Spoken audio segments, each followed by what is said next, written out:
सो reposition का मतलब यहाँ पे एक बार देखते हैं क्या है. When goods are repossessed for default in payment, the number of installment due but not yet received on the goods are not recoverable. The amounts of these installments in respect to the repossessed goods are transferred from memorandum hire purchase debtors account to the goods repossessed account by debiting the latter and crediting the former in the memorandum hire purchase ledger account. ये जो भी accounting transaction है, we will understand it slowly. But इसका मतलब क्या हो गया. Reposition का मतलब होता है when the buyer is unable to pay the instalment money और द ड्यू मनी. मतलब जो भी उसको इंस्टॉलमेंट पेमेंट करने का था अपने सेलर को, उसने वो इंस्टॉलमेंट पेमेंट नहीं किया and the seller have taken a decision to take back the assets. ठीक है, तो ये जो भी एसेट्स उसने अपने बायर को बेचा था इंस्टॉलमेंट में, वो एसेट को वो वापस अपने पास ले लेगा. ठीक है, इसका ट्रांजैक्शन, इसको हम लोग रिवर्स ट्रांजैक्शन करते हैं. जैसे यहाँ पे देखो जर्नल एंट्री में दिया हुआ है व्हेन द गुड्स आर रिपोजेस्ड. रिपोजेस्ड का मतलब वापस जब वो सामान ले लिया, तो फिर goods repossessed account debit to hire purchase trading account. ठीक है, अच्छा. When there is a loss on repossession, hire purchase trading account debit to loss on repossession. अच्छा, ये मैं जब सम्स तुम लोग को दिखाऊंगा तब ये सारे एंट्रीज अच्छे से क्लियर हो जाएंगे. एक बार हम लोग एक सम देखते हैं. ठीक है, एक सम देखते हैं तो फिर क्लियर होगा. एक सेकेंड.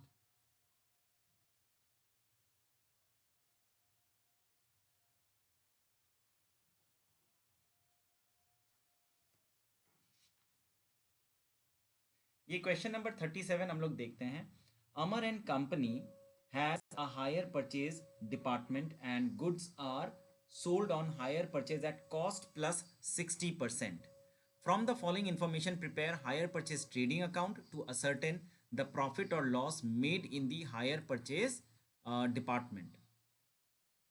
अच्छा, सो यहाँ पे हमें क्या करना है, हमें हायर परचेज ट्रेडिंग अकाउंट बनाना है. इट इज़ नॉट डिफिकल्ट, बहुत इजी है, हो जाएगा. अभी देखने में सुनने में शायद थोड़ा डिफिकल्ट लगे, लेकिन एज वी गो अहेड हमारा ये क्लियर हो जाएगा.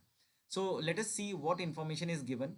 यहाँ पे देखो जनवरी 1 2015 में हायर परचेज, जनवरी 1 मतलब ये ओपनिंग डेट में दिया हुआ है कि हायर परचेज स्टॉक.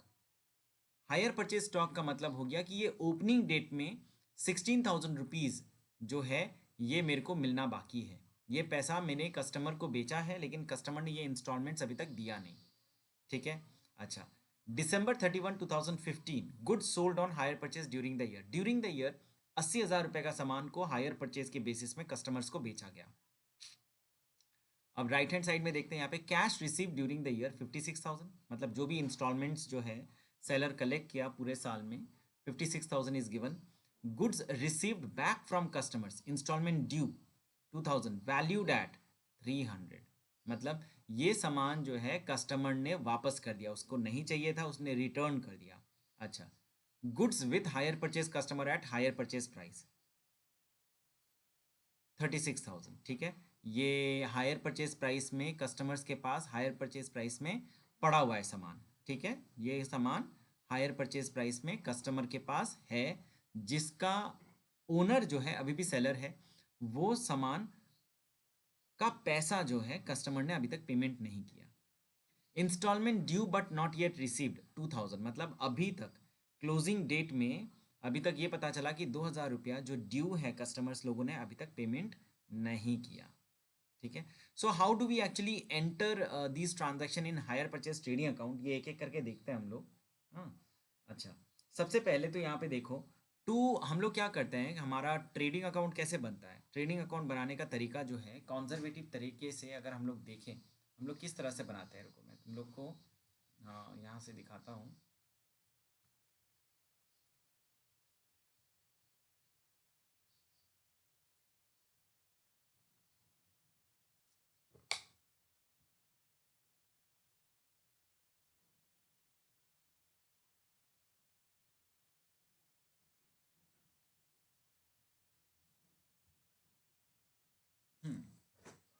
यूजुअली हम लोग जब ट्रेडिंग अकाउंट बनाते हैं तो हमारा ट्रेडिंग अकाउंट का फॉर्मेट क्या होता है, हमको पता है कि जब अपने ट्रेडिंग अकाउंट बनाएंगे तो ट्रेडिंग अकाउंट यूजुअली नॉर्मल जो ट्रेडिंग कंसर्न है उनका इस तरह से दिखता है. टू ओपनिंग स्टॉक, ठीक है। उसके बाद यहाँ पे 2 परचेजेस, ठीक है। फिर 2 वेजेस, फिर यहाँ पे हम लोग लिखते हैं बाय सेल्स, फिर लिखते हैं हम लोग by closing stock. So these are this is the way by how we enter transaction in trading account, and the balancing figure whatever we get is entered as gross profit, ठीक है। अपने यहाँ पे उसे ग्रॉस प्रॉफिट के तरह से यहाँ प्रेजेंट करते हैं, ठीक है। So this is how trading account is usually prepared in trading concern, but this is not a this is not a regular transaction. Higher purchase transaction जो है ये पूरी तरह से अलग होता है, पूरी तरह से अलग होता है, ठीक है। यहाँ पे हमें थोड़ा सा अलग तरह से सोचना होता है। अच्छा, किस तरह से सोचना है एक बार मैं यहाँ पे दिखाता हूँ तुमको वापस कि यहाँ पे देखो, यहाँ पे सबसे पहले हम लोगों ने क्या किया,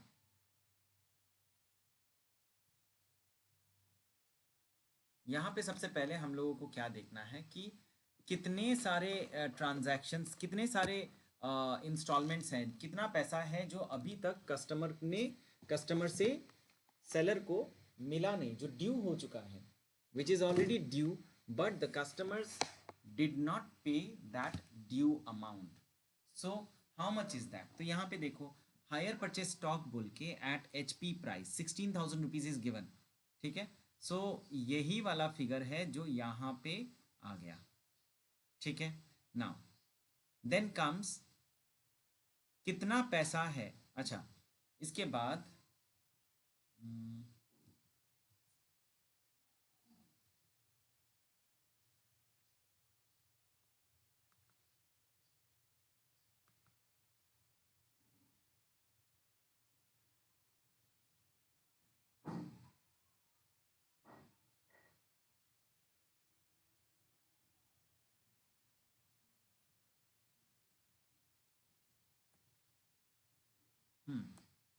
ये अच्छा, सो सबसे पहला हमारा ये आ गया 16,000, ठीक है।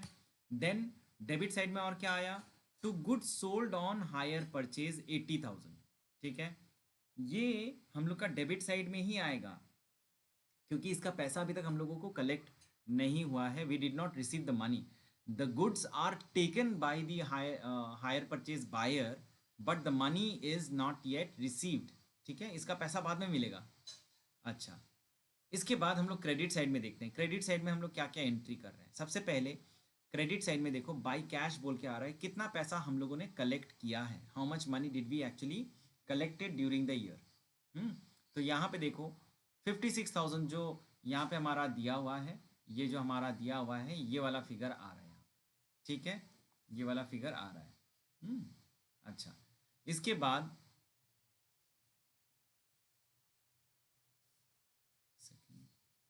हाँ, अच्छा जी, सो ये cash receive during the year, ये जो 56,000 है दैट विल कम हियर, ठीक है, कितना कलेक्ट हुआ है।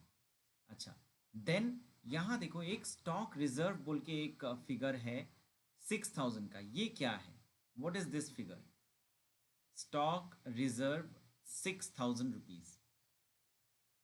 ये जो हमारा है ये हमारा लोडिंग का फिगर है, लोडिंग का फिगर ये कहाँ से आया, लोडिंग का फिगर कहाँ से आया, हम लोगों ने जब यहाँ पे क्वेश्चन पढ़ा तो हम लोग को यहाँ पे दिख रहा है साफ साफ कि ये जो गुड्स जो सेल किया जा रहा है ना हायर परचेज में, उसमें 60% का प्रॉफिट जो है वो कॉस्ट के साथ जोड़ा जा रहा है, ठीक है। सो आई कैन से दैट कि ये जो स्टॉक है ओपनिंग स्टॉक है, इसमें भी इस कॉस्ट प्राइस प्लस 60% इंक्लूडेड है। So what we are going to do is, हम लोग को पता है कि कोई भी स्टॉक, जब भी हम लोग स्टॉक लिखें, स्टॉक हमेशा एट CP लिखना चाहिए, ठीक है, हमेशा एट CP लिखना चाहिए, जबकि ये तो हायर परचेज प्राइस में है ना, ये तो HPP में है, हायर परचेज प्राइस में है। So our job here is to cancel the included profit from 16,000, so we have to find out how much profit is actually included in 16,000. So हम लोग क्या करेंगे, 16,000, इसमें प्रॉफिट कितना है, 60% है, राइट. इसमें प्रॉफिट जो है वो है मेरा 60%. तो हम लोग 60% प्रॉफिट इससे हटाएंगे. हाँ, so I can say one thing that यहाँ पे कॉस्ट प्लस 60% में है, राइट.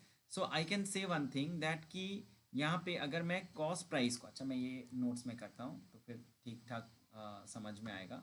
अच्छा, मैं अगर यहाँ पे तुम लोग को बताऊँ कि लेट कॉस्ट प्राइस बी 100, ठीक है. अच्छा, प्रॉफिट जो है यहाँ पे 60% है, विच इज 60% ऑफ 100, तो we are getting 160 as hire purchase price. तो जो लोडिंग है जो दूसरे तरफ में हम लोग को कैंसिल करना है वो होगा मेरा 16,000. उसको अपने मल्टीप्लाई करेंगे 60 से, डिवाइड करेंगे 160 से. क्यों, ये जो 16,000 है ये 160 का फिगर है, ठीक है ना. ऐसे है, ये 16,000 यहाँ पे है, ठीक है. इस पार्ट में है, हम लोग को ये पार्ट में पहुँचना है, ठीक है. कैसे पहुँचेंगे, अगर मैं 16,000 इस तरफ लिख रहा हूँ, ठीक है, तो फिर मैं इस तरफ में, ये अगर मेरा हायर परचेज प्राइस है, इस तरफ में अगर मैं लोडिंग लिख दूंगा तो नेट में क्या हो गया, हायर परचेज से अगर मैं लोडिंग को माइनस करता हूँ तो मैं तो नॉर्मल सीपी में पहुँच गया है कि नहीं. तो इसी तरह से ये 16,000, ये मैं अगर कैलकुलेशन करता हूँ आई विल बी गेटिंग 6,000, ठीक है, सिंपल लैंग्वेज, सिंपल भाषा में. तो मैं ये 6,000 I can write it on the right hand side, ठीक है. इसका मतलब क्या हो गया कि 16,000 से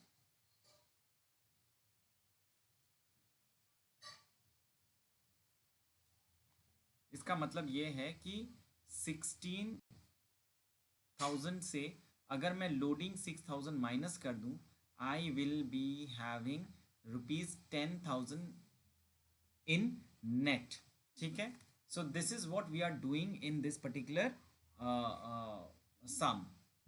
तो सबसे पहला काम हमारा क्या हुआ, हायर परचेज ट्रेडिंग अकाउंट अपने बना रहे हैं. हम लोग सबसे पहले क्या कर रहे हैं, हम लोग सबसे पहले देख रहे हैं कि ओपनिंग स्टॉक कितना है, ठीक है. 16,000 है जो कि हायर परचेज प्राइस में है. तो our job is to cancel the loading. हमारा जॉब है कि लोडिंग को कैंसिल करें. कैसे निकालेंगे, 16,000 multiply 60 by 160, so we will get 6,000, ठीक है. वो आपने लिख दिए. 56,000 is the amount that they have, the company have collected during the year. वो आपने यहाँ पे राइट हैंड साइड में 56,000 करके लिख देंगे, ठीक है. अच्छा, अब हमारा जॉब है, हम लोग आगे बढ़ेंगे. आगे जब हम लोग बढ़ रहे हैं तो हम लोग का यहाँ पे देखो क्वेश्चन में, अच्छा ये मैं क्वेश्चन और एक ओपन करता हूँ, ठीक है.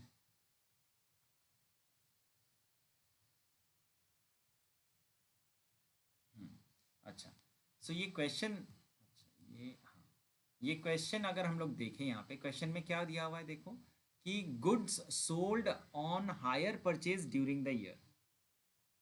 अच्छा, मैं जब तुम लोग को ये नॉर्मल ट्रेडिंग अकाउंट दिखा रहा था तो वहाँ पे मैंने कहा कि हमारा डेबिट साइड में परचेजेस आता है, लेकिन यहाँ पे हम लोग परचेज नहीं लिख रहे हैं. यहाँ पे हम लोग गुड सेल लिखेंगे. क्यों लिख रहे हैं, क्योंकि ये दोनों अलग अलग चीज़ हैं. जब आप हायर परचेज में सामान को बेचते हैं इसका मतलब सेल नहीं है. It is an agreement to sell. आप लोगों ने, सब लोगों ने कॉन्ट्रैक्ट एक्ट पढ़ा है, ठीक है, सेल ऑफ गुड्स एक्ट पढ़ा है. There is a difference between sale and agreement to sell, right. Agreement of sale tells us that the sale transaction will happen sometime in the future. Future में हमारा sales transaction होने वाला है, ठीक है. उसको हम लोग कहते हैं एग्रीमेंट ऑफ सेल. और ये भी वही है, हायर परचेज ट्रांजैक्शन भी वही है. It is an agreement to sell. Hire क्यों कहते हैं हम लोग, मतलब हायर का मतलब है कि आपने सामान खरीदा नहीं है, आपने सामान को आप भाड़े पे लेके आ रहे हैं घर पे या ऑफिस में. Once you paid off the entire sum of money, ठीक है, after payment of the last instalment, तब ये कंप्लीट हो जाता है ये सेल ट्रांजैक्शन. इसीलिए दिस इज द रीजन कि हायर परचेज में आप सामान को बस सेंड कर रहे हैं अपने कस्टमर्स को. That is why we can not write it on the credit side of the trading account, because this is not a sale but an agreement to sale. That is why we write it on the debit side as to goods sold on hire purchase. So यहाँ पे जो हम लोग लिख रहे हैं, ये जो 80,000 है, ये हमारा एग्रीमेंट टू सेल है. ठीक है. अच्छा जी, अब हमारा नेक्स्ट काम क्या है? नेक्स्ट हम लोग देख रहे हैं एक एक करके. यहाँ पे ट्रांजैक्शन देखते हैं.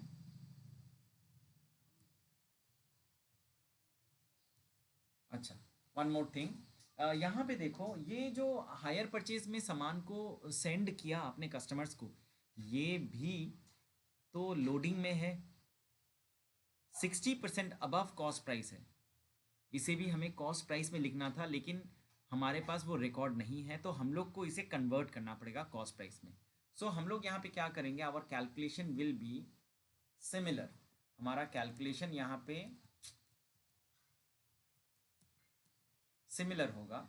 सो loading on goods sent 80,000 into 60 by 160. हम लोग को 30,000 का फिगर हाथ में मिल जाएगा. So that 30,000 we will write it on the right hand side, the opposite side. ठीक है. तो हम लोगों ने क्या किया? हम लोग को ये दिमाग में रखना पड़ेगा. The first thing that we did here is we have entered transaction related to opening stock 16,000. हम लोगों ने 16,000 का जो लोडिंग है, 16,000 का जो लोडिंग है, इसका जो लोडिंग है हम लोगों ने कैंसिल किया यहाँ पे. ठीक है. इसका लोडिंग को हम लोगों ने कैंसिल किया यहाँ पे. राइट. ये हो गया पहला ट्रांजैक्शन. दूसरा ट्रांजैक्शन हम लोगों ने यहाँ पे किया, ये 56,000 जो कलेक्शन हो रहा है कैश का, उसे हम लोगों ने क्रेडिट साइड में लिख दिया. ये दो ट्रांजैक्शन हम लोगों ने किया. तीसरा ट्रांजैक्शन हम लोग यहाँ पे देख रहे हैं, 80,000 रुपये का जो सामान है, ये सेलर ने, हायर परचेज सेलर जो है, वो अपने कस्टमर को सेंड किया हायर परचेज ट्रांजैक्शन में. मतलब ये पैसा अभी नहीं मिलेगा, ये सेल अभी नहीं हो रहा है. It is an agreement to sell transaction. So ये ट्रांजैक्शन को हम लोग सिंपल लैंग्वेज में हम लोग ये डेबिट साइड में यहाँ पे 80,000 लिखेंगे. And then we will be cancelling the loading included in it. जो भी लोडिंग है, जो भी प्रॉफिट है, उसे अपने यहाँ पे कैंसिल करेंगे.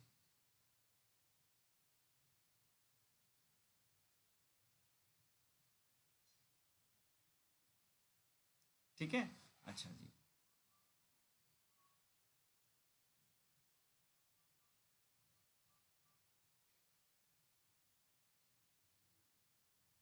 हम्म. अच्छा, रिपोजिशन में मैं बाद में आता हूँ. ठीक है, रिपोजिशन में बाद में आता हूँ. इसके बाद हम लोग यहाँ पे देख रहे हैं गुड्स विथ हायर. ये मैं बाद में आ रहा हूँ, एक सेकेंड, कुछ देर में. हाँ. अच्छा, goods with hire purchase customer at hire purchase price 36,000. जिस तरह से ये 16,000 वाला ट्रांजैक्शन है, उसी तरह से ये 36,000 भी है. तो हमारा काम यहाँ पे है, हम लोग ये 36,000 को हूबहू यहाँ पे लिख देंगे. ठीक है. We will write this transaction on the credit hand side, because closing stock तो हम लोग क्रेडिट साइड में ही लिखते हैं, है ना. क्लोजिंग स्टॉक हम लोग क्रेडिट साइड में ही लिखते हैं. ये हमारा क्रेडिट साइड, ये हमारा डेबिट साइड. तो क्रेडिट साइड में लिखेंगे. अब इसका जो लोडिंग है ना, that will get cancelled on the opposite side as stock reserve. The calculation will again be similar. 36,000 multiply 60 by 160. So हमें यहाँ पे 13,500 रुपीज़ मिल जाएगा, which we will cancel on the opposite side, that is debit side में stock reserve लिख के. ठीक है.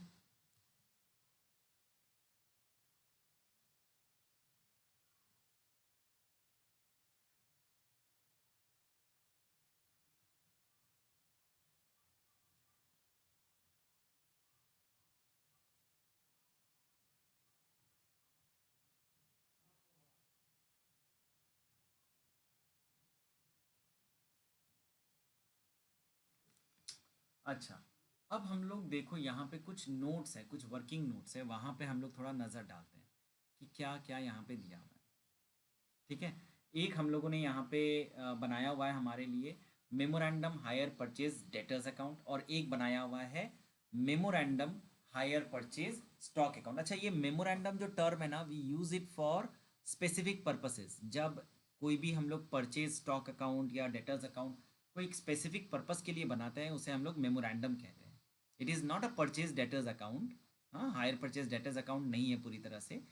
To find out some specific information during the year, जब हम लोग ये अकाउंट बनाते हैं तो उसे हम लोग मेमोरेंडम कहते हैं। ठीक है, अच्छा जी। और इसके बाद यहाँ पे नीचे में भी देखिए हायर परचेज स्टॉक अकाउंट है। ये सारा जो लेजर है ये हम लोग को हमेशा बनाना है, जब भी इस तरह का सम आएगा हमें ये हूबहू बना देना है। आप वर्किंग नोट्स में, मैं तो आपको कहूँगा आप वर्किंग नोट्स में मत बनाओ इसको, नॉर्मल सम के अंदर में ये लेजर्स बना दो, ठीक है, कोई प्रॉब्लम नहीं है। अच्छा, एक एक करके लेजर देखते हैं ये क्या है यहाँ पे। अच्छा, सबसे पहले हायर परचेज डेटर्स अकाउंट देखते हैं। और नहीं, ये दोनों एक साथ ही हम लोग को करना पड़ेगा वैसे, memorandum, hire purchase stock account और डेटर्स अकाउंट। स्टॉक अकाउंट आप इसको समझो तो फिर ज़्यादा क्लियर होगा। स्टॉक अकाउंट का मतलब क्या है कि ये हमारा ओपनिंग स्टॉक है, मैं ऐसे यहाँ पे लिख दे रहा हूँ, ठीक है, ये मेरा ओपनिंग स्टॉक है and this is my closing stock. ठीक है, in simple words I can make out this, right, कि ओपनिंग स्टॉक 16,000, क्लोजिंग स्टॉक 36,000।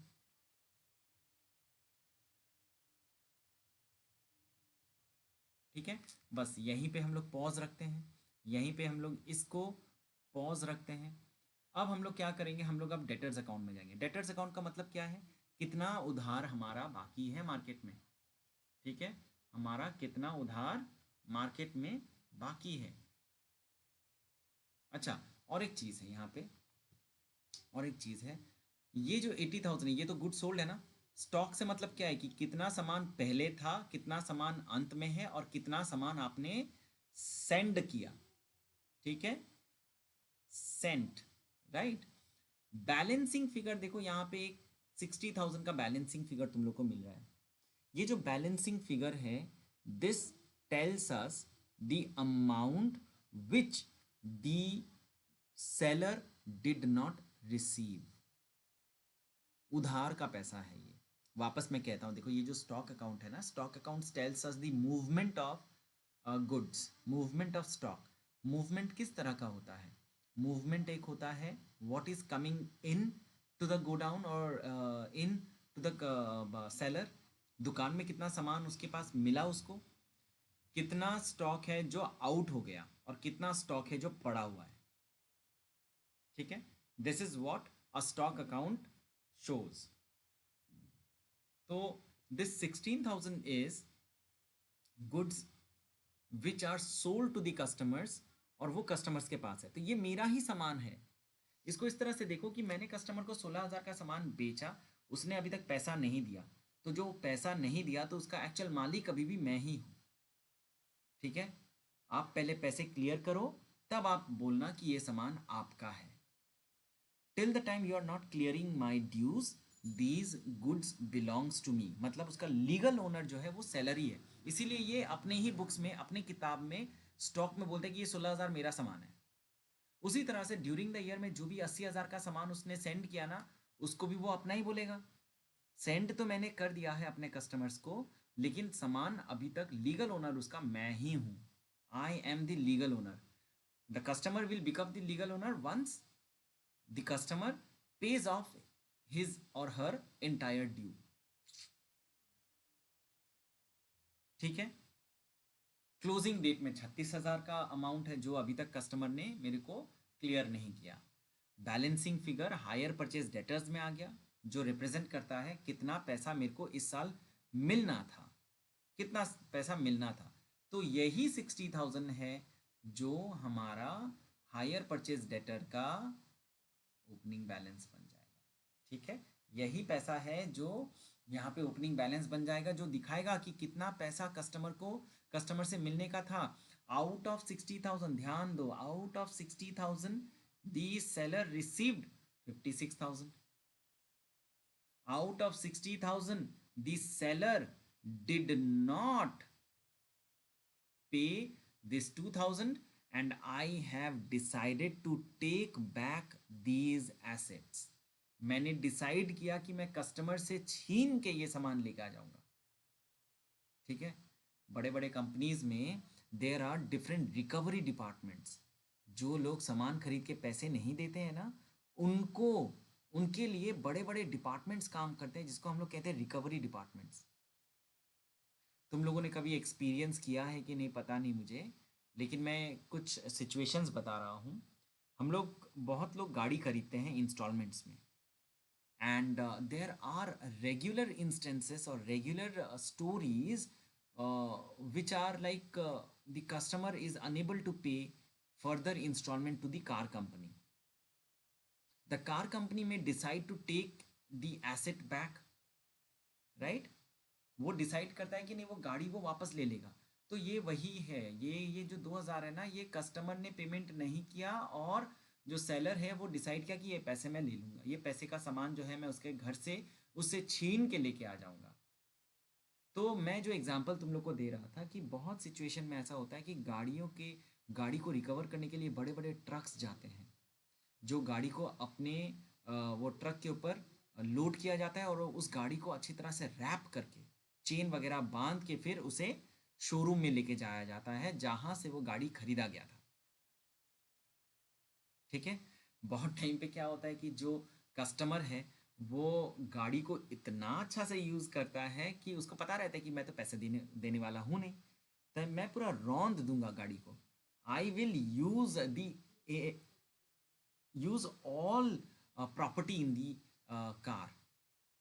तो ऐसा भी सिचुएशन होता है कि जो सेलर है ना, वो गाड़ी जब लेके आता है तो वो देखता है अरे बाबा ये तो गाड़ी में कुछ बचा ही नहीं, कस्टमर ने तो इसका सारा अंजड़ पंजड़ ढीला कर दिया है। So in that situation the seller again have to incur some expenditure for repairs to make the asset again saleable in the market. उसको अगेन बेचने के लिए, बेचने लायक बनाने के लिए वापस खर्चा करना पड़ता है, और उस सिचुएशन में जो सेलर है उसको बहुत बड़ा लॉस हो जाता है, और उससे हम लोग कहते हैं लॉस ऑन रिपोजेशन। तो चलो वापस क्वेश्चन में आते हैं, यहाँ पे वापस सिचुएशन में आते हैं। तो ये 2000 जो है गुड्स जो रिपोजेस किया गया है, क्वेश्चन में पहुंचते हैं। क्वेश्चन में देखो यहाँ पे दिया हुआ है instalment due but not yet received. ये दूसरा चीज है, instalment due but not received ये दूसरा है। This is our closing debtors, याद रखो। This is different, this is different. तो मैं यहाँ पे एक चीज बोल सकता हूँ तुमको कि ये जो है ना, ये हमारा दिया हुआ है क्वेश्चन में, it is given, it is given in the question, है ना। ये क्लोजिंग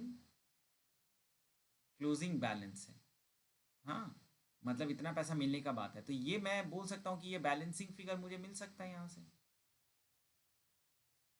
राइट, है ना। बैलेंसिंग फिगर मुझे मिल सकता है कि इतने का सामान गुड्स रिपोजेस हुआ। हम्म। तो ये मैं बैलेंसिंग फिगर यहाँ पे कह सकता हूँ। अब हम लोग नीचे एक बार यहाँ आते हैं, इस पॉइंट पे देखो, instalment due on repossessed goods is ₹2000, it has been valued at ₹300। देखो क्वेश्चन में दिया हुआ है, यहाँ पे देखो क्या दिया है, goods received back from customer instalment due 2000 valued at 300। So there are two different ways by which we can find out how much value of goods are actually repossessed.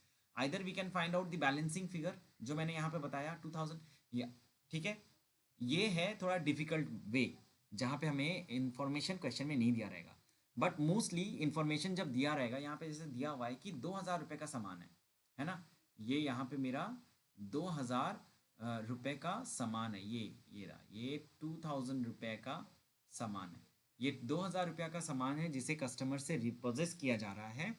उसका वैल्यू सेलर के पास अभी बचा खाली 300 रुपया। मतलब आप जब ये सामान बेचे थे तब तो उसका वैल्यू अच्छा खासा था, लेकिन कस्टमर इतना अच्छा मिला था तुमको कि जो इसको इतना अच्छा से यूज़ किया कि उसका वैल्यू 2000 से घट के खाली 300 रुपया बचा। तो समझ लो कितना ज़्यादा उसका लॉस हुआ, है ना। तो I can say one thing that कि ये 2000 रुपया तो उसका इंस्टॉलमेंट ड्यू था, right. It has been valued at 300, इसका मतलब there for loss on repossession जो है 2000 से 300 माइनस करो 2000 उसका वैल्यू था, होना चाहिए था, जबकि 300 वैल्यू मेरे हिसाब से है। तो 1700 रुपया is the loss on reposition. Alternatively, और दूसरी तरह से हम लोग क्या कर सकते हैं कि ये जो 300 है ना, realisable value of goods repossessed can be credited to HP trading. ठीक है, इसको हम लोग क्रेडिट साइड में लिख सकते हैं एज इफ कि इतना पैसा हमें कलेक्ट हम लोग कर रहे हैं।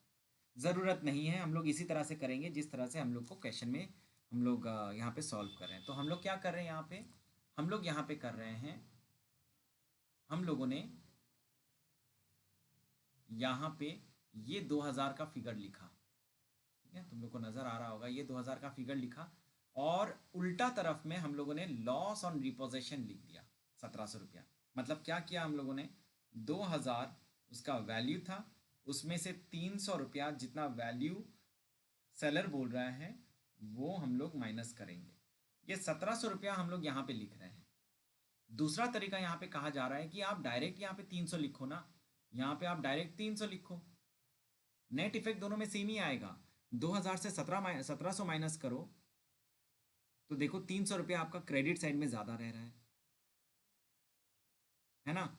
और अदरवाइज आप 2000 इधर लिखो क्रेडिट साइड में, हम 1700 आप डेबिट साइड में लिखो।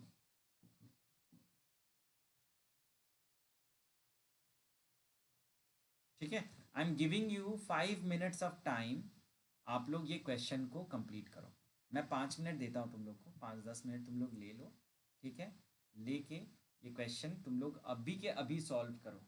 अभी तुम लोगों ने समझा, सॉल्व करो and tell me if you have any doubt. हम लोग क्वेश्चन नंबर 38 इसके बाद करेंगे, इसके नेक्स्ट वाला क्वेश्चन अभी करेंगे। Once you complete this sum we will shift to the next question. ठीक है, आप लोग सॉल्व करो, आपके पास ये सम्स के नोट्स हैं, मैंने भेजा है, आप लोग उससे गाइडेंस लो, आप लोग सॉल्व करो। कोई भी डाउट है मेरे को अभी बोलो, ठीक है, मैं हूँ यहीं पे।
जब हो जाए तो बताना।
Mr. X is a higher purchase trader and sells goods on higher purchase basis at cost plus 50%. From the following information, prepare higher purchase trading account to determine profit for the year ending 31/3/2015. Information is given. Opening date का information देखो April 1 2014 left hand side में दिया हुआ है and right hand side में March 31 2015 बोल के यहाँ पे दिया हुआ है. ठीक है, क्या क्या इन्फॉर्मेशन है, let us first read them one by one. Stock with customers at hire purchase price 90,000. अच्छा, स्टॉक विद कस्टमर्स का मतलब होता है goods which are sold to the customers, जिसका पैसा मुझे अभी तक नहीं मिला है. ठीक है, सो ये 90,000 रुपीज़ का सामान कस्टमर्स के पास है which are actually belong to me. ठीक है, स्टॉक एट शॉप, दुकान में अभी तक स्टॉक पड़ा हुआ है मेरा जिसको मैं हायर परचेज में सेल करूंगा. ठीक है, these are goods which are with me for my future transactions. ठीक है, तो ये दुकान में है, it is not related to my hire purchase transaction. तो remember, if if any stock which is kept in the shop which is not yet entered into any kind of hire purchase transaction, we will not enter this transaction into hire purchase trading account. Remember this, hire purchase trading account में नहीं आएगा अगर कोई shop से related चीज़ रहता है. तो क्यों नहीं आएगा, इसका सीधा सा एक कंक्लूजन है, एक रीज़न है कि आपके दुकान में जो भी सामान है, not necessarily you will be selling all those goods at higher purchase transaction. It is quite possible that a customer approaches you for cash sales and you are ready to sell it at on cash. ठीक है, सो वो higher purchase से related नहीं है. तो ये जो 1,80,000 दिया हुआ है स्टॉक एट शॉप, ये दुकान में है, तो इसको मैं हायर परचेज ट्रेडिंग अकाउंट में नहीं लिखूंगा. इंस्टॉलमेंट ड्यू गुड, मतलब इंस्टॉलमेंट ड्यू गुड का मतलब है कि ये 50,000 जो है ये अच्छे कस्टमर्स का है जो मुझे पैसे देंगे. ठीक है, ये रिपोजेशन वाले नहीं हैं या बैड डेट वाले नहीं है जिसका सामान मुझे वापस उठा के लेके आना पड़ेगा. So these are good debtors. ठीक है, डेटर्स हैं, है ना. अच्छा, goods repossessed against instalment due 20,000. 20,000 का सामान जो था वो मैंने सामान ले लिया वापस, जिसका वैल्यू मेरे लिए मेरे पास 5,000 रुपया है. Cash received from customers 6 lakh. Stock at shop excluding returned goods 2 lakh. Instalment due but not received 90,000. Stock with customers at hire purchase price 3 lakh. चलो एक एक करके हम लोग शुरू करते हैं. ठीक है, एक एक करके हम लोग यहाँ पे देखते हैं कि क्या हमें करना है. अच्छा, हाँ, before I do let me open another image. Right, this one, correct. So let us start one by one. सो हम लोग यहाँ पे क्या करेंगे, देखो सबसे पहले हम लोग हायर परचेज ट्रेडिंग अकाउंट यहाँ पे बना रहे हैं. हायर परचेज ट्रेडिंग अकाउंट हम लोग बनाएंगे. हायर परचेज ट्रेडिंग अकाउंट बनाते वक्त एक चीज़ हमें ध्यान रखना है यहाँ पे,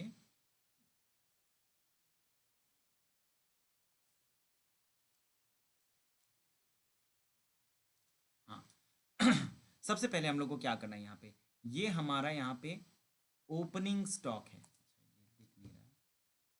सबसे पहले हम लोग यहाँ पे ओपनिंग स्टॉक लिखते हैं क्योंकि ये हायर परचेज से रिलेटेड है. तो any stock which is related to hire purchase will only come. ठीक है, हायर परचेज से रिलेटेड जो स्टॉक है खाली वही आएगा. तो सबसे पहले यहाँ पे देखो stock with customers at hire purchase. ठीक है, 90,000. हाँ, हायर परचेज का ये स्टॉक मुझे यहाँ पे दिया हुआ है 20,000 90,000 का, वो मुझे यहाँ पे लिखना पड़ेगा. अच्छा, सो मैं यहाँ पे क्या कर रहा हूँ, 90,000 at HP. Stock with customer 90,000. याद रखो ये जो 90,000 का स्टॉक है ना, इसका फिर स्टॉक रिजर्व भी कैंसिल करना पड़ेगा मुझे. ठीक है, जो इस तरफ आएगा. इसका कैलकुलेशन क्या होगा, कैलकुलेशन इसका क्या होगा, अच्छा कैलकुलेशन के लिए अपने यहाँ पे करते हैं, अपने नोट्स में करते हैं. हाँ, कैलकुलेशन यहाँ पे करते हैं हम लोग. सो 90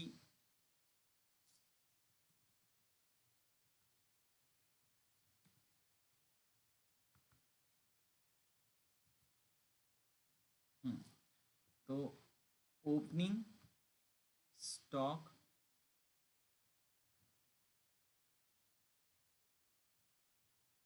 विथ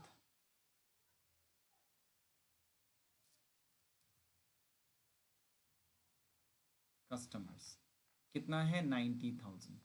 ठीक है, सो इसमें लोडिंग मेरा कैलकुलेशन होगा 90,000 इंटू 50/150, क्योंकि याद रखो ये तो मेरा हायर परचेज प्राइस में है ना। हायर परचेज प्राइस कैसे बनता है? हायर परचेज प्राइस बनता है कैश प्राइस, ठीक है, उसमें हम लोग लोडिंग जोड़ते हैं, फिर जाके वो बनता है हायर परचेज प्राइस, राइट। तो कैश प्राइस को आप अगर 100 पकड़े, यहाँ पे लोडिंग बोला ही जा रहा है कि वो 50% ऑन कॉस्ट जोड़ा है, तो ये 150 हो गया, राइट। सो ये 90,000 ये 150 में है, सो डिवाइडेड बाई 150 करेंगे तो 1 का वैल्यू आएगा, एंड आवर लोडिंग इज 50, सो 50 से मल्टीप्लाई करेंगे एंड वी विल गेट 30,000। ठीक है, we will get 30,000, so we will write it on the right hand side as 30,000 यहाँ पे। ठीक है, अच्छा अब देखो दूसरा ट्रांजैक्शन यहाँ पे देखो, स्टॉक एट शॉप दिया हुआ है। मैं बोला यहाँ पे स्टॉक एट शॉप का मतलब होता है goods which are kept in the shop, it is not related to hire purchase. So ये जो 1,80,000 है, इसको हम लोग memorandum stock account at shop, memorandum stock at shop account, वहाँ पे हम लोग लिखेंगे टू बैलेंस बीडी बोल के। ये मेरा ओपनिंग ओपनिंग स्टॉक है, ठीक है, ओपनिंग स्टॉक एट शॉप, याद रखना, ठीक है, ओपनिंग स्टॉक एट शॉप है, तो ये 1,80,000 वहां पे आएगा। अब देखो यहाँ पे इंस्टॉलमेंट ड्यू ओपनिंग डेट में वापस 50,000 दिया हुआ है, मतलब क्या है ये कि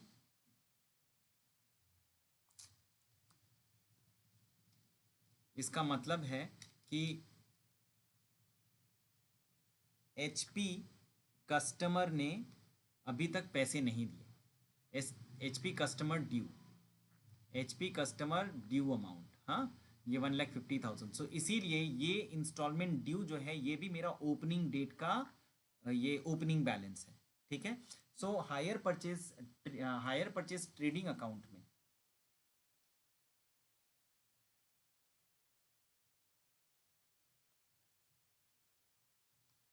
हायर परचेज ट्रेडिंग अकाउंट में हमारा, हम लोग जब यहाँ पे ओपनिंग बैलेंस लिखते हैं ना, टू बैलेंस BD, तो यहाँ पे याद रखो यहाँ पे दो फिगर आता है। नंबर वन हमारा आता है स्टॉक विथ कस्टमर, ठीक है, इसका मतलब है, इसको अगर मैं और सीधे लैंग्वेज में लिखूं कि अमाउंट नॉट येट ड्यू, ठीक है, अमाउंट नॉट येट ड्यू, इसका मतलब है कि अभी तक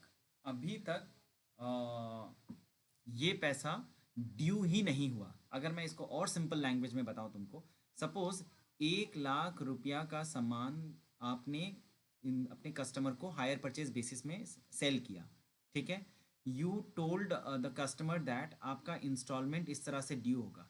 आप हर आप मेरे को सपोज 1,00,000 नहीं, थोड़ा for the sake of convenience let us take 1,20,000, ठीक है, 1,20,000।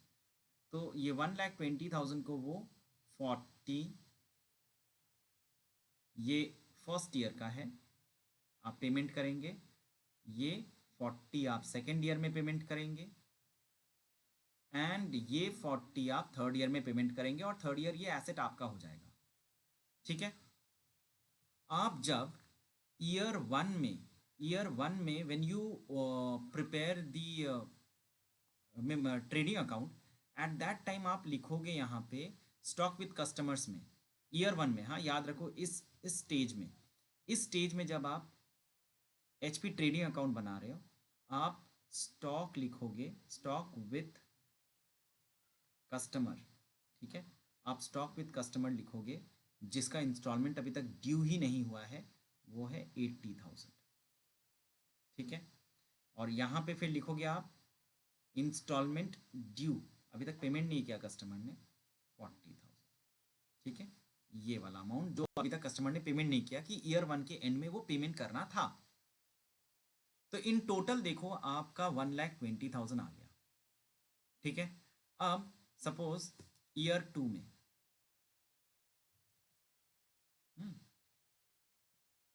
दूसरे साल में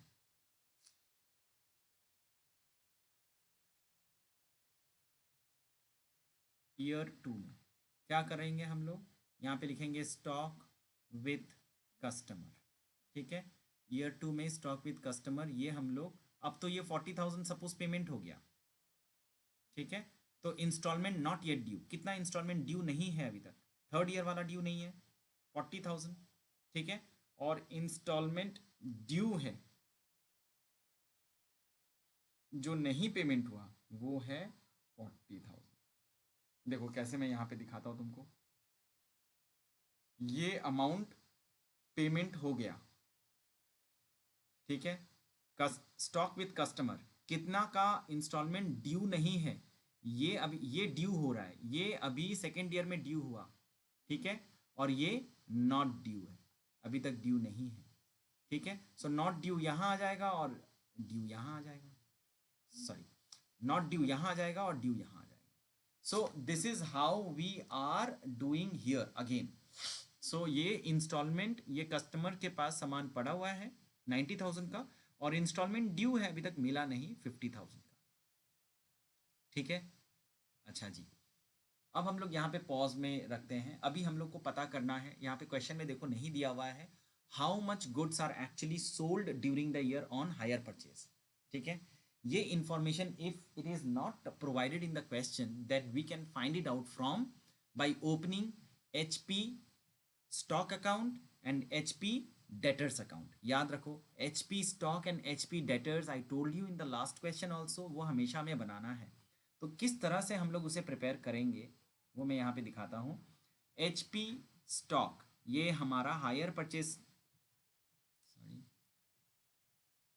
ये हमारा हायर परचेज स्टॉक अकाउंट है which we will prepare like this. ठीक है, हायर परचेज स्टॉक अकाउंट। हाँ,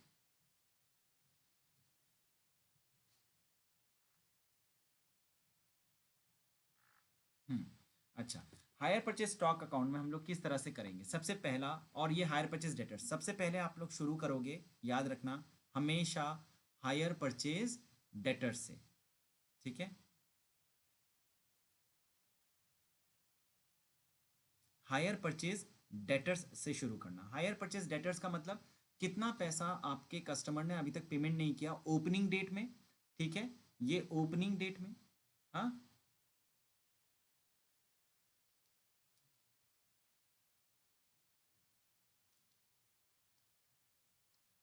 ठीक है, ये ओपनिंग डेट में कितना पैसा नहीं पे किया, और ये क्लोजिंग डेट में कस्टमर का कितना पैसा ड्यू है ना, क्लोजिंग डेट में। तो ये क्वेश्चन में हम लोग वापस चलते हैं, यहाँ पे देखो दिया हुआ है ओपनिंग डेट में कस्टमर ने कितना पैसा नहीं दिया। See the question, how much money customers did not pay as on the opening date, huh? As on the opening date. So we are finding out here that on April 1 2014 the customers did not pay 50,000 rupees, right, 50,000 rupees, and closing date में कितना नहीं पे किया, देखो instalment due but not received 90,000 rupees. So हम लोग ये information को पहले यहाँ पे लिखेंगे, 50,000 ओपनिंग डेट में एंड 90,000 क्लोजिंग डेट में। याद रखो मैं क्या कह रहा हूँ यहाँ पे, हायर परचेज डेटर्स का मतलब हो गया how much money the customers did not pay as on the opening date. Due है, पैसा ड्यू है, कस्टमर्स से मांगा भी हमने पैसा लेकिन उन्होंने नहीं दिया। ठीक है, सो ओपनिंग डेट में how much money customers did not pay which is 50,000 rupees, and closing date में how much money the customers did not pay which is 90,000 rupees. ठीक है, ये हमारा आ गया। नाउ अभी हमें देखना है कि how much money is actually given by the customers. So let us find out in the question that how much money is actually collected from the customers. So cash received from customers, cash received from customers, it is given here, ठीक है, 6 lakh rupees. ठीक है, ये 6 lakh rupees देखो यहाँ पे दिया हुआ है, ये 6 लाख रुपया जो है कस्टमर्स ने पेमेंट किया। तो we will go in the HP debtors account, और ये हम लोग यहाँ पे लिखेंगे कलेक्शन। ठीक है, कलेक्शन फ्रॉम डेटर्स 6 लाख। ठीक है, ये हम लोग ने यहाँ पे लिखा। अच्छा, there are few goods which the customers purchased but they ignored to pay. ठीक है, उन लोगों ने दे डिनाइड इट्स पेमेंट। तो ये यहाँ पे दिया हुआ है, देखो गुड्स रिपोजेस्ड है ना।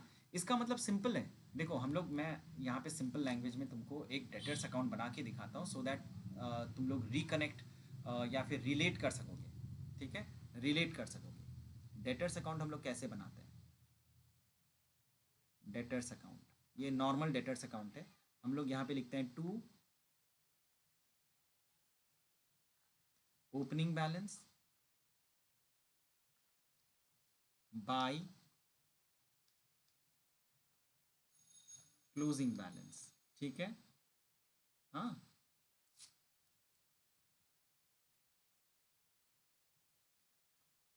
ठीक है। यहाँ पे होता है आपका टू क्रेडिट सेल्स, कितना आपने उधार में बेचा, और यहाँ पे आता है आपका बाई कलेक्शन, आपने कितना पैसा कलेक्ट किया, बाई कलेक्शन फ्रॉम डेटर्स। ठीक है, और फिर यहाँ पे आपका आता है बाई, अगर कुछ बैड डेट हो गया, अगर कोई कस्टमर ने पैसा नहीं दिया तो that will come here bad debt. ठीक है, अगर कोई डिस्काउंट आपसे मांगता है, आप उसको डिस्काउंट दे दिए, वो यहाँ पे आता है डिस्काउंट अलाउड। ठीक है, ये सारे यहाँ पे आते हैं। तो this is how debtors account is usually prepared. ठीक है, सो यहाँ पर भी इस पर्टिकुलर सिचुएशन में भी देखो, यहाँ पे उसी तरह से बनाया जा रहा है। ये हमारा ओपनिंग बैलेंस है, यहाँ पे हमारा ये क्लोजिंग बैलेंस है। ये 6 लाख हम लोगों ने कलेक्शन किया ड्यूरिंग द ईयर, राइट, है ना। हमें यहाँ पे ये नहीं दिया हुआ है कि हम लोगों ने उधार में कितना सेल किया इस साल, वो हमें निकालना है। ठीक है, और यहाँ पे जिस तरह से हम लोगों ने बैड डेट लिखना है, उस तरह से हम लोग यहाँ पे लिखेंगे रीपोजेशन। ठीक है, रीपोजेशन। ठीक है, तो ये रीपोजेशन का ये जो टोटल अमाउंट है, कितने का एसेट है जो रिपोजेस किया जा रहा है, 20,000 का, ये हम लोग यहाँ लिखेंगे, and we will get this 6,60,000 as our balancing figure which tells us our total credit sale during the year. ठीक है, 6,60,000 का आप लोगों ने क्रेडिट सेल किया है, वो इन्फॉर्मेशन हम लोग को यहाँ से मिल जाएगा। ठीक है, सो वो 6,60,000 हम लोग यहाँ पे लिखेंगे। ठीक है, अच्छा सॉरी, यहाँ नहीं लिखेंगे, ये 6,60,000 हमें यहाँ पे मिल गया क्रेडिट सेल का। क्रेडिट सेल मतलब क्या हो गया, ये हम लोग यहाँ पे लिखते हैं टू HP स्टॉक बोल के। HP स्टॉक का मतलब क्या हो गया कि instalment due during the year, जो हमें मिलना चाहिए था। अच्छा, मैं यहाँ पे अगर आपको एक चीज़ बताऊँ, ये जो क्रेडिट सेल्स है, ये क्रेडिट सेल्स का मतलब क्या है कि goods sold and money due. Simple language में, मैंने सामान बेचा जिसका पैसा अभी भी मिलना बाकी है। ठीक है, तो यहाँ पर भी जो इन्फॉर्मेशन हमें मिलेगा ना, ये इंस्टॉलमेंट इस साल ड्यू हो रहा है, मतलब इस साल हम लोग इस पैसे को कलेक्ट करेंगे। We are eligible to collect this amount from our customer 6,60,000। So ये 6,60,000 जो है, ये ड्यूरिंग द ईयर का हमारा ड्यू है। चलो, अब हम लोग हायर परचेज स्टॉक अकाउंट में चलते हैं। हायर परचेज स्टॉक अकाउंट में again we will write our opening hire purchase stock. ठीक है, पहले हम लोग क्वेश्चन में पहुंचते हैं, वहां देखते हैं इन्फॉर्मेशन। ये रहा, ये जो स्टॉक विद कस्टमर है ना, ये स्टॉक विद कस्टमर है, ये हमारा ओपनिंग स्टॉक हो गया। और यहाँ पे देखो स्टॉक विद कस्टमर 3 लाख। तो ये दो इन्फॉर्मेशन हमारा ओपनिंग एंड क्लोजिंग डेट का है। We will write it down 90,000 rupees and 3 lakh rupees. ठीक है, ओके, एंड ये हमारा हो गया HP डेटर्स बोल के, ये 6,60,000 यहाँ से यहाँ पे आ जाएगा। ठीक है, देखो समझ में आ रहा है कि नहीं, ये हमारा यहाँ पे क्या इंफॉर्मेशन प्रोवाइड हुआ कि ये जो 6,60,000 का सामान है, 6,60,000 का जो अमाउंट है, ये हमारा कलेक्शन करने के लिए हम लोग एलिजिबल हैं। हम लोग को ये पैसा इस साल मिलना चाहिए था, मिला कि नहीं मिला वो बात का बात है, लेकिन ये we should have received this 6,60,000 rupees during the entire year. अगर मैं तुमको इसी से बोलूं कि ये 6,60,000 में ये 20,000 भी इंक्लूडेड है और ये 90,000 भी इंक्लूडेड है ना, और ये 6 लाख भी इंक्लूडेड है, मतलब ये 6,60,000 से के अंदर में से 20,000 का सामान का पैसा मिला नहीं और 90,000 का पैसा मिलने वाला है। ठीक है। अच्छा, अभी हम लोग हायर परचेज स्टॉक अकाउंट में जाएंगे। हम लोग को हायर परचेज स्टॉक अकाउंट क्यों बनाना है? देखो, हायर परचेज डेटर्स हम लोगों ने क्यों बनाया? To find out how much money we should have collected during the year.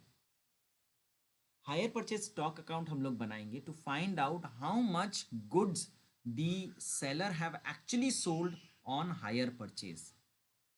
Do not get confused, ये जो 6,60,000 है, this is not my hire purchase sales, ये मेरा HP सेल नहीं है। This is the amount the customer should have paid, ये पैसा customer लोग को पेमेंट करना था। ये टोटल सेल नहीं है, टोटल सेल इससे ज़्यादा है। ठीक है, तो हम लोग अब हायर परचेज स्टॉक अकाउंट बनाएंगे। वहाँ पे ओपनिंग स्टॉक 90,000 हम लोगों ने लिख दिया एंड क्लोजिंग स्टॉक 3 लाख लिख दिया।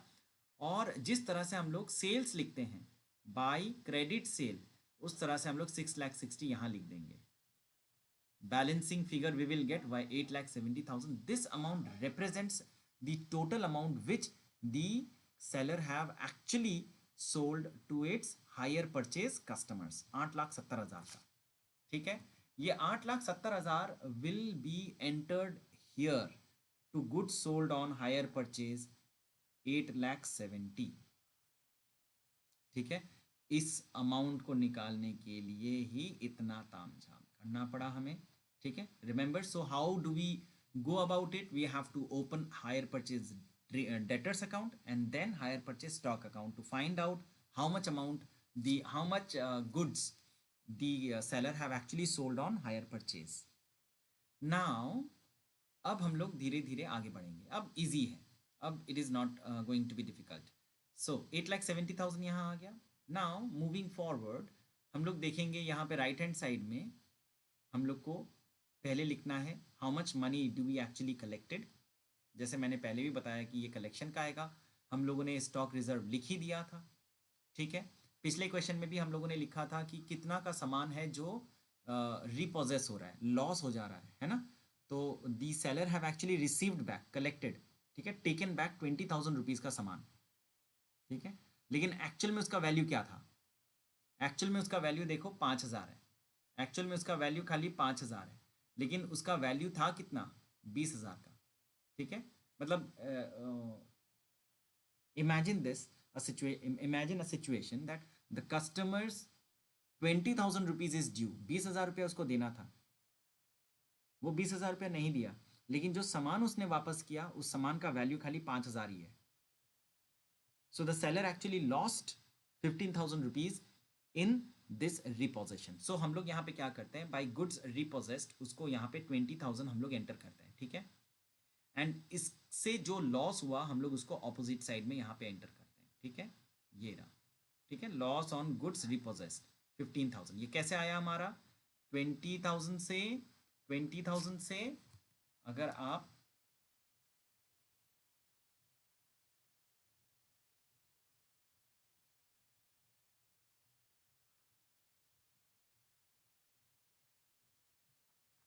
लॉस ऑन रिपोजेशन, ये क्या होता है?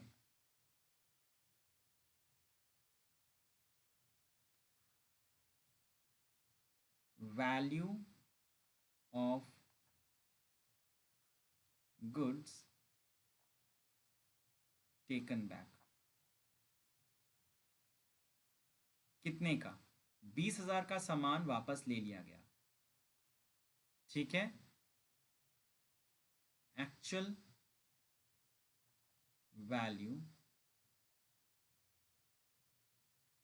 5000, एक्चुअल वैल्यू इसका अभी 5000 ही बचा, तो ये बाकी जो अमाउंट बचा ये लॉस ऑन रिपोजिशन कहलाता है।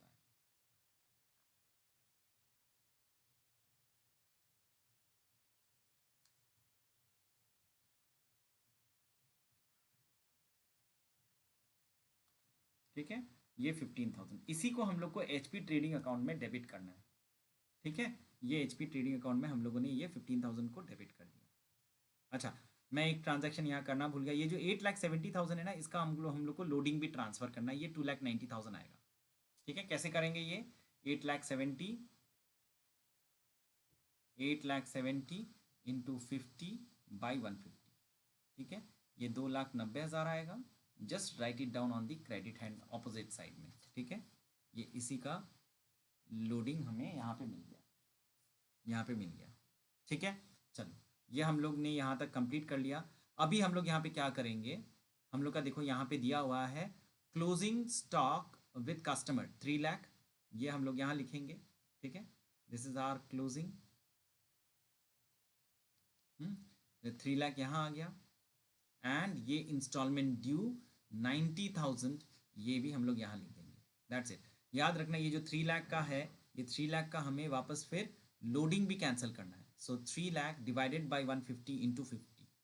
ठीक है, ये रहा 3 lakh into 50/150 and we will get this 1 lakh. ठीक है, ये रहा, यहाँ पे हम लोग इसका लोडिंग को कैंसिल करेंगे।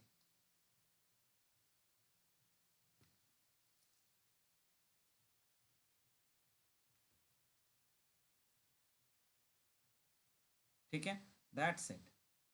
सारा ट्रांजैक्शन हम लोगों ने एंटर कर लिया, सब कुछ हमारा हो गया।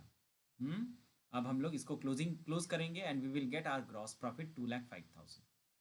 यहाँ पे एक मेमोरेंडम स्टॉक अकाउंट बनाया हुआ है because we have been provided with information related to shop. So opening stock at shop is 1,80,000 is given in the question. ठीक है, क्यों हम लोग को निकालना है ये, what is the reason behind, why do we actually need to prepare stock at shop account? Because since opening stock is given, we have to find out, for the purpose of providing better presentation, we need to find out what is the closing stock at shop.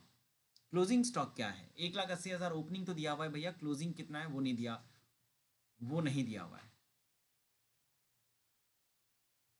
अच्छा नहीं, वो भी दिया हुआ है हम लोग को, सॉरी वो भी हमें दिया हुआ है, हमें वो इंफॉर्मेशन प्रोवाइड किया गया है, हम इसे प्रेजेंट करेंगे।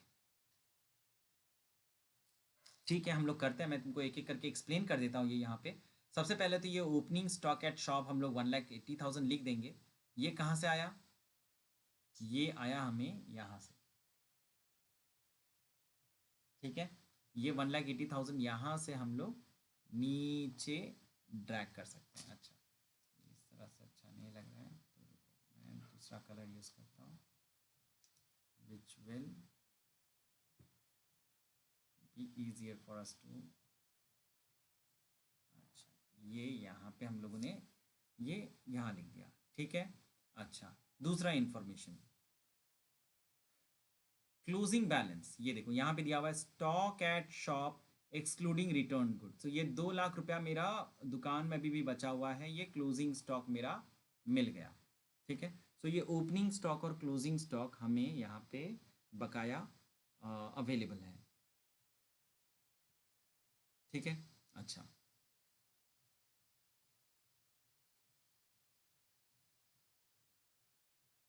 अब goods sold on hire purchase, ये क्या है?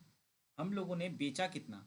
हम लोगों ने बेचा देखो यहाँ पे 8,70,000 का, तो ये 8,70,000 का सामान हम लोगों ने सेल किया।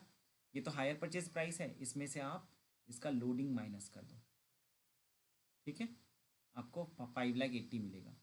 ये क्योंकि स्टॉक अकाउंट है ना, स्टॉक अकाउंट को हमेशा हमेशा हमें कॉस्ट में मेंटेन करना पड़ता है। ठीक है, ये हमेशा एट कॉस्ट, तो सारे ट्रांजैक्शन यहाँ पे एट कॉस्ट होंगे। ठीक है, that is why we will not get any balancing figure.